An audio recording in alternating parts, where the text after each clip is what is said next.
So in 2016, I got my DJI Ronin M, and that has been one of the best pieces of equipment that I've invested in because it has paid for itself over and over again. I have used and abused it and still continue to abuse it even to date. But if you aren't new to this channel, you must have heard me say at some point how much I dislike one-handed gimbals. I actually don't like one-handed gimbals.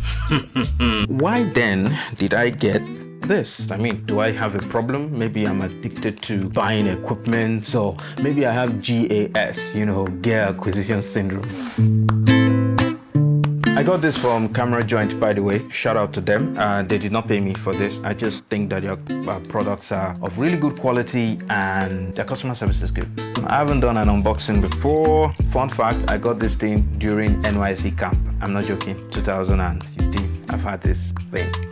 Go ahead and share. And the card, we would love if you can send a video. Oh, cool. I'm actually doing that right now. Alright, this is a weebill-s. I need this side up. Zhiyun or zhiyun or...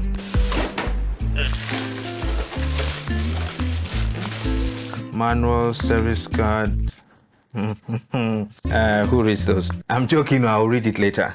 And this is it. Weebil-s. This is the legs or the stand. This is the main base plate that goes on the gimbal. This is like a lifter when the lens is quite big and it's scraping on this. So this helps to lift the camera up. Batteries too. Oh, these are quite big. Actually quite big actually. And the charger for the batteries.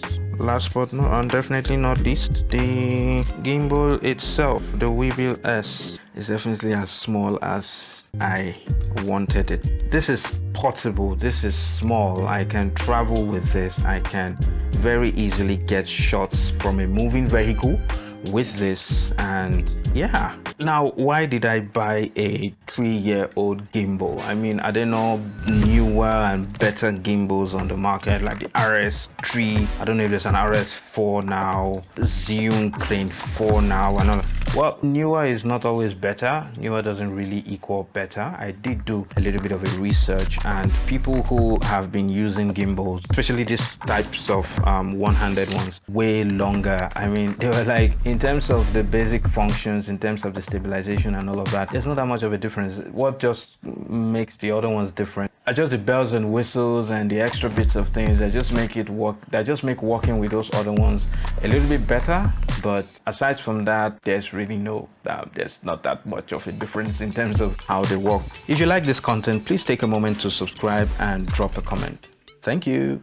I have had my eye on this gimbal ever since the day it came out, which was 3 years ago. I think Philip Bloom even voted it as the best gimbal of the year because I just liked how small and compact, and it could carry a decent amount of camera. It can even carry my Blackmagic 6K. Probably not with the 18-35 Sigma, but it can definitely carry that. So I look forward to trying to balance that with this camera. So I've actually had my eye on it ever since it came out, but I've been waiting for the moment when I need it before I buy it, because that's how I've always bought equipment. I wait till I need something, before I buy it. I always say you should buy what you need and then rent what you want. If you just want that thing, then you probably shouldn't buy it. For example, if you're not having that thing, is now slowing you down, or you are having to now do a lot more to compensate for it, then it's probably time for you to actually buy that thing. For me, I've gotten to a point where I really need a compact gimbal that I can use for certain kinds of shots. The Ronin M is good, but traveling with that thing can be a pain in the okay. So as of 3 years ago, it was just something I wanted, but as of today, it is something I need, hence I bought it. Now, another reason why this is important, in terms of buying gear that you need, is because we as creatives, we tend to get into this habit of saying there's this thing that we want to start doing, and all we need to do is, once we can get our hands on this piece of gear, that's all we need and we're good to go. We're going to be able to hit the ball rolling on that thing that we want to do. But the truth of the matter is that at the end of the day, we would often disappoint ourselves, because the truth is, if you really wanted to start doing that thing, if that thing was very important to you, you will start doing it regardless of whatever limitations that you're facing. Even if you don't have this, you will still find a way to get it done with whatever is available to you. For example, take a photographer who wants to start video production, who wants to add video services to his services. And then she says that, oh, I really want to get into video, but I really need to get this camera or that camera in order for me to start video.